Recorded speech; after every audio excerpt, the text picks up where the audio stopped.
বাড়িতে মিষ্টি দই পাতার জন্য একটা পাত্রে 10 টাকা দামের 2 প্যাকেট গুঁড়ো দুধ উষ্ণ গরম জলে গুলিয়ে ফোটাতে হবে। অন্যদিকে একটা কড়াই গ্যাসে বসিয়ে তার মধ্যে 3 চামচ চিনি মেল্ট করে জল মিশিয়ে ক্যারামেল সিরাপ বানিয়ে নিতে হবে। তারপরে ফোটানো দুধটা ক্যারামেল সিরাপের মধ্যে মিশিয়ে আবার ভালো করে ফুটিয়ে নিতে হবে।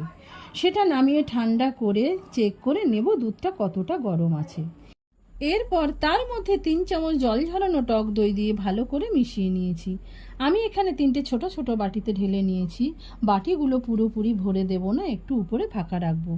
এরপর একটা কড়াইয়ে অল্প জল বসিয়ে তার উপরে ঝাঁঝরি থালা দিয়ে বাটিগুলো বসিয়ে দেবো। ঢাকা দিয়ে 10 মিনিট লো ফ্লেমে স্টিম করে নিলেই আমাদের দই একদম রেডি। সেটাকে ঠান্ডা হওয়ার জন্য আমি 1 ঘন্টার জন্য ফ্রিজে রেখেছিলাম। দেখুন আমার দইটা কত সুন্দরভাবে বসে গেছে। ভিডিওটা ভালো লেগে থাকলে লাইক, শেয়ার অ্যান্ড সাবস্ক্রাইব করুন।